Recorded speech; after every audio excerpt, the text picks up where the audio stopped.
نحمده ونصلي على رسوله الكريم اما بعد فاعوذ بالله من الشیطان الرجیم بسم اللہ الرحمن الرحیم۔ محترم سامعین، السلام علیکم ورحمۃ اللہ وبرکاتہ۔ ناظرین، آج ہم آپ کو بتائیں کہ لیلۃ القدر کی رات اللہ رب العزت کن 5 بندوں کی بخشش نہیں فرماتے۔ وہ کون سے بد نصیب ہیں، وہ کون سے بندے ہیں جن کی اللہ رب العزت اس فضیلت اور رحمت بھری رات میں بھی بخشش نہیں فرماتے؟ تو آئیے جانتے ہیں، اور اس حدیث پاک کو بیان کرنے کا مقصد یہ ہے کہ ہم اپنے اندر جھانک کر دیکھیں کہ کہیں ہم ان گناہوں میں مبتلا تو نہیں ہیں، کہیں ہم اس جرم کا حصہ تو نہیں ہیں۔ اگر ہم بھی ان گناہوں میں مبتلا ہیں تو پھر ہم سچے دل سے توبہ کریں، تاکہ اللہ رب العزت کی ذات اس رحمت والی رات میں ہماری طرف بھی اپنی رحمت فرمائے۔ اور وہ کون سے 5 لوگ ہیں؟ یہ بہت بڑی حدیث ہے، اس میں یہ لوگ بیان کیے گئے ہیں۔ نمبر 1، مشرک یعنی شرک کرنے والا، اس شخص کی بھی اللہ رب العزت اس رات کو بخشش نہیں فرماتے جو شخص شرک کرتا ہے۔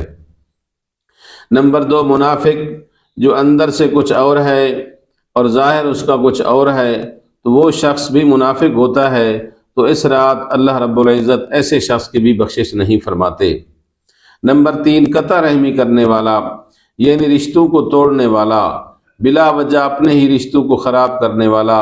مثلا تھوڑا سا بھائیوں کے ساتھ اختلاف ہوا تو ایسے ہی رشتہ توڑ دیا، یا کبھی کبھار اسے بھی ہو جاتا ہے، یا کبھی کبھار ایسے بھی ہو جاتا ہے کہ ایک بھائی دوسرے بھائی کے لیے کہہ دیتا ہے کہ یہ بھائی میرے جنازے میں بھی شریک نہ ہو، یا کوئی بہن کہہ دیتی ہے کہ فلاں بھائی میرے گھر نہ آئے، میرے جنازے میں شریک نہ ہو۔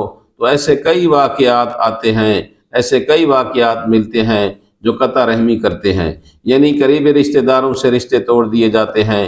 تو اس طرح قطع رحمی کرنے والے شخص کی بھی اس رات بخشش نہیں ہوتی۔ 4 پر اپنے والدین کا نافرمان، جو نافرمان اولاد ہے، خاص طور پر نوجوان طبقہ جو یہ ویڈیو سن رہے ہیں، ماں باپ کی نافرمانی کرنے والے ہیں، وہ اس بات کی طرف توجہ فرمائیں کہ نافرمان اولاد کی بھی اللہ رب العزت اس رات کو بخشش نہیں فرماتے۔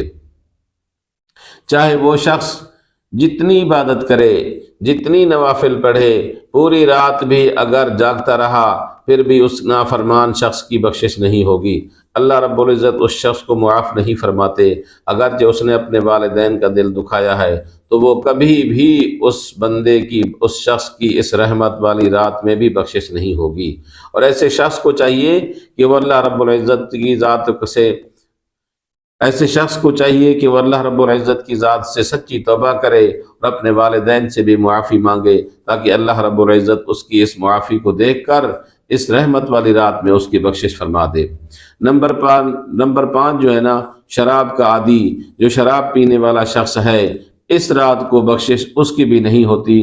جو شخص شراب پینے کا عادی ہے، شراب نوشی کرتا ہے، ایسا شخص بھی اس رحمت والی رات میں بخشش سے محروم ہو جائے گا۔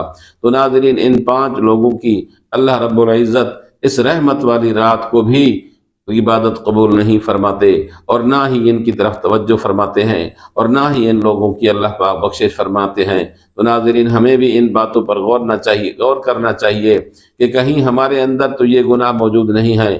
اللہ رب العزت سے دعا ہے کہ اللہ پاک ہم سب کو اس رحمت والی رات کے صدقے ہماری بخشش فرمائے اور ہماری دعاؤں کو قبول فرمائے۔ ناظرین، اگر ویڈیو اچھی لگی ہے تو اسے صدقہ جاریہ سمجھ کر اپنے دوستوں کو شیئر کریں اور لائک کریں، اور اگر ہمارے چینل پر نیو ہیں تو ہمارے چینل کو سبسکرائب ضرور کریں۔ اللہ پاک ہم سب کا حامی و ناصر ہو۔ وآخر دعوانا ان الحمد للہ رب العالمین۔